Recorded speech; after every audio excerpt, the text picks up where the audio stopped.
السلام علیکم، امید ہے جی آپ خیریت سے ہوں گے۔ آج کے ٹاپک میں ہم اس بات کو ڈسکس کریں گے کہ اندھی جو محبت ہوتی ہے یا اندھی عقیدت جو ہوتی ہے اس کی کیا خوبیاں اور خامیاں کیا ہیں۔ تو میری دانست میں اندھی محبت کی کچھ خوبیاں بھی ہے اور کچھ خامیاں بھی ہیں جس کا آج ہم مختصراً جائزہ لیں گے۔ اگر خوبیوں کی بات کر لی جائے تو مجھے لگتا ہے کہ جو اندھی محبت یا اندھی عقیدت میں مبتلا شخص ہوتا ہے، اگر وہ تھوڑا ویک ہے تو وہ کسی ایسے شخص کی محبت میں مبتلا ہو کے جو فار ایگزامپل کریکٹر میں سٹرونگ ہے، جو اپنی سکلز میں سٹرونگ ہے، اپنے ویئر میں سٹرونگ ہے، اس کے ساتھ یعنی اٹیچمنٹ فارم کر کے، اور اٹیچمنٹ بھی اندھی محبت ہو، اندھی عقیدت ہو، مر مٹنے والی جو نا وہ محبت ہو، تو اس کی یہ محبت، کیونکہ محبت قرب کو جو ہے نا وہ انشور کرتی ہے، اور جب انسان قرب میں یکسوئی کے ساتھ اور اس پوٹینشل کے ساتھ کہ ہر چیز سے ماورا ہو کے کسی کو چاہ رہا ہوتا ہے، تو پھر انٹینشنلی جس کو چاہا جا رہا ہوتا ہے اس کی جو خصوصیات ہوتی ہیں، وہ جو چاہ رہا ہوتا ہے، جو محب ہوتا ہے، اس کی شخصیت کا پارٹ بننا شروع ہو جاتی ہیں، اور آہستہ آہستہ وہ شخص جو جس کے پاس اور کچھ نہیں ہے ماں سوائے اندھی محبت یا عقیدت کے، وہ ایسا کمزور شخص بھی جو ہوتا ہے وہ کہیں نہ کہیں منزل مقصود تک پہنچ جاتا ہے۔ اس کی ایگزامپل میں اگر دینا چاہوں تو آپ نے دھند کے موسم میں، سردیوں میں اور بہت تاریک راستوں میں آپ نے دیکھا ہوگا کہ سڑک پہ بہت بڑی بڑی گاڑیاں جا رہی ہوتی ہیں، اور ان کے پیچھے ایسی گاڑیاں بھی آپ کو نظر آئیں گی جو سائز میں چھوٹی ہوتی ہیں، ان کی لائٹس بھی پراپر نہیں ہوتی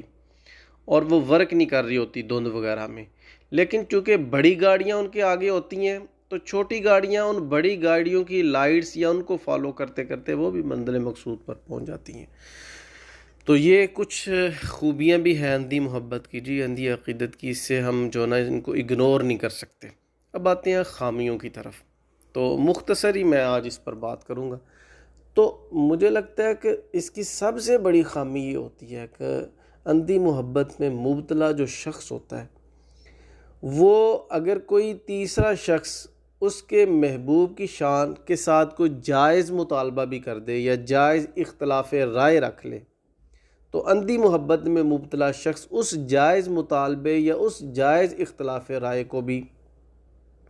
وہ بے ادبی کا نام دیتا ہے، وہ گستاخی کا نام دیتا ہے، وہ غداری کا نام دیتا ہے، وہ اگلے بندے کو بالکل جو نا وہ ختم کر دیتا ہے۔ یعنی یہ اس کا جو مزاج ہوتا ہے، یہ اس کا انڈیویجولی پرسنل مزاج ہے، لیکن یہ مزاج آخر کار وجہ بنتا ہے ایک اجتماعی رویے کو ڈیمیج کرنے کا، اور وہ اجتماعی رویہ کیا ہے؟ وہ ہے حسن ظن، کہ سب سے بڑی جو خامی ہے اندھی محبت اور اندھی عقیدت کی وہ یہ ہے کہ اندھی محبت اور عقیدت میں مبتلا شخص جو ہوتا ہے وہ حسن ظن کی جو صلاحیت ہے وہ آہستہ آہستہ اس کو کھوتا چلا جاتا ہے۔ اور دوسری بات، جب بھی اس کے محبوب پر کوئی شعوری بات کی جائے، جب بھی کوئی لاجک کے ساتھ ایون بات کی جائے، تو وہ مصلحتیں ڈھونڈتا ہے، وہ اب اس شخص کی جس کی محبت میں وہ مبتلا ہوتا ہے اس کی تربیت یا اس کو ریمائنڈر دینے کی بجائے وہ مصلحتیں ڈھونڈنا شروع کر دیتا ہے، اور آہستہ آہستہ اندھی محبت میں مبتلا شخص مصلحتوں اور رشتوں میں ایسا جکڑ دیا جاتا ہے، ایسا جکڑ جاتا ہے کہ وہ حق سننے کی جو صلاحیت ہوتی ہے، حق کہنے کی جو صلاحیت ہوتی ہے، اس سے تو محروم ہوتا ہی ہے، آہستہ آہستہ حق سننے کی جو صلاحیت ہوتی ہے اس سے بھی محروم ہونا شروع ہو جاتا ہے۔ یعنی سچ بولنے کی صلاحیت سے تو محروم ہو ہی جاتا ہے وہ، لیکن آہستہ آہستہ اس مقام پر وہ آ جاتا ہے اور اس ٹائپ کا اس کا رویہ ڈیولپ ہو جاتا ہے کہ وہ سچ بات کو سننا بھی گوارا نہیں کرتا، وہ سچ سننا بھی چھوڑ دیتا ہے، اور پھر وہ آپ سمجھ لیں کہ اس کے بعد جو اس کی لائف ہے وہ کیسی ہوگی اور کیا معاملات ہوگے۔ لہٰذا یہ رویہ جو ہے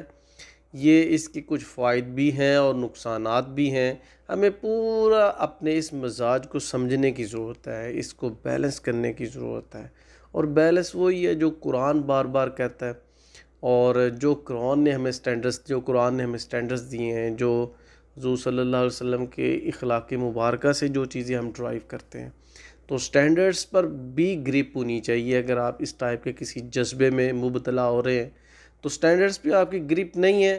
تو بعید نہیں ہے کہ یہ جذبہ آپ کو کہیں نہ کہیں جو نا وہ آپ کو دھوکہ دے دے، کہیں نہ کہیں آپ کو بلیک میل کر جائے، اور کہیں نہ کہیں آپ کی پرسنالٹی کو ڈیمیج کر دے۔ تو یہ ایک چھوٹا سا ٹاپک ہے جی۔ اللہ تعالی ہم سب کے احوال پر اپنی رحمت، اپنا فضل فرمائے۔ بہت شکریہ۔ السلام علیکم ورحمۃ اللہ وبرکاتہ۔